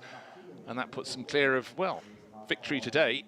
Loads of points coming the way of Anthony Liu and Fabian Schiller. That suddenly propelled them from not in the reckoning to second place, and they've just moved ahead of yesterday's first race winner. That's Prince Abu Bakr Ibrahim and Lucas Stoltz. They couldn't get rid of those 15 seconds extra at the pit stop, so no points today, just the 25 points from yesterday, but that still puts them third in the championship, equal with Bo Yuan and Liu Yi, who ran really strongly yesterday. Came home third with the car that had been given a thump up the rear, but more points for them today. So it's all about just making sure you score as frequently as you can. Phantom Pro Racing, their two crews came on stronger and stronger. They made a mistake yesterday. They put wet weather tyres on for the second stint. Everyone else fitted slicks. They had to pit again, but sitting there in 5th and 6th positions in the championship is very, very good indeed for the Chinese team new to the championship. Another Chinese team new to the championship, Climax Racing. They had a good meeting, notably yesterday. Birang Zhu and Dennis Lind were right in the mix. But again, you've got to score every single time you're in the car if you're going to mount a good championship challenge. So I think you can say that for Vuitton Intrafuvasac, Alessio Picariello on top already by 10 points, shown they've got the pace, shown they're a well-balanced driver pairing. This is a really good start. No wins, but 2 second places. Of course, when they go into the next race, having finished second in this one, they'll also have to stay an extra 10 seconds at their pit stop. But it's all about having pace, consistency, and the ability to deliver. They can certainly do that. And in the China Cup class, this is new for 2023. We've got 4 all-Chinese crews. You have to have an all-Chinese crew of drivers, and you'll compete across all 6 rounds of the championship. So that's a bit of history being made there, the China Cup podium.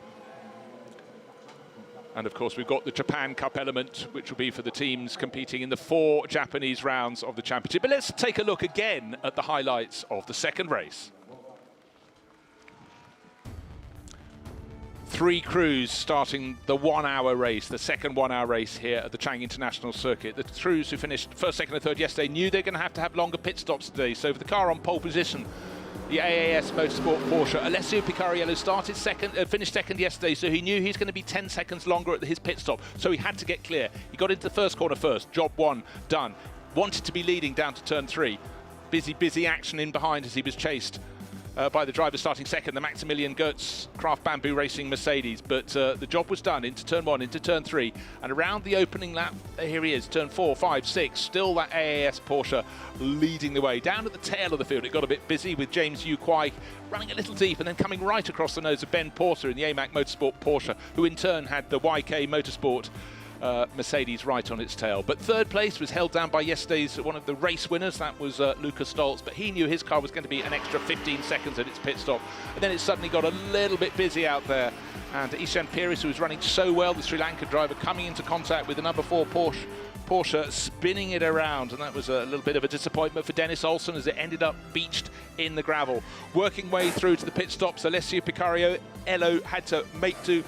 Twice he got away, twice he was brought back in. His lead was reduced by full course yellow periods. And then just after the pit stops, Andrew McPherson was given a tap up the rear and ended up with big contact against the tyre wall on the exit of turn number 4. Consternation for him, his crew, and the other crews wondering just how long the wall repairs would take.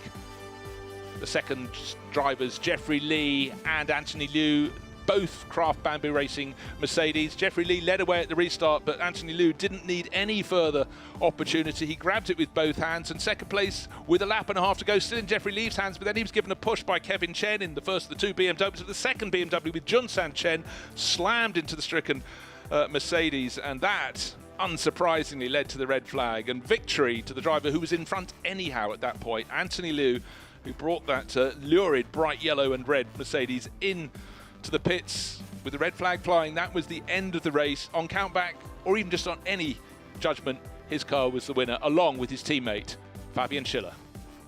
So delight for those 2 drivers on the podium, but 2 second places from 2 races from Vuitton Intrafuvasac and Alessio Picariello puts them in the championship lead.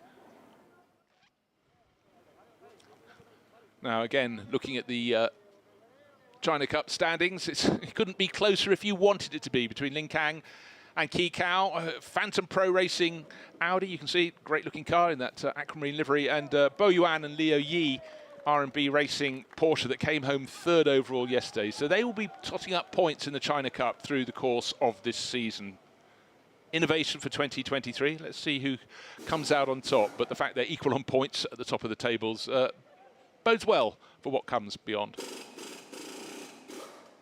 And this is the GT3 AM class of the championship, and Yuki Hyu and Bian Yi, top of the charts by only 3 points from the local team, YK Motorsports BBR, who again taking victory today as the Climax Racing Mercedes had to serve a drive-through penalty, puts them right into the mix. And Andrew McPherson and Ben Porter, they've been leading the class into the second half of this race, but only for a few moments. Then Andrew McPherson's accident when he was given a push and a shove and then clipped the barriers meant that they end up down in third place as we leave the opening round of the 2023 championship. We've got great things lying ahead, 5 more rounds. The next 4 rounds will all be in Japan, and we'll end the season at Sepang in Malaysia, the circuit that has held the opening round in all of the championships since 2017. But that mix of Fuji International Speedway, Suzuka International, Motegi something completely different, and then Okayama International, 3 of those 4 Japanese circuits have hosted the Japanese or the Pacific Grand Prix in the case of Okayama in the past.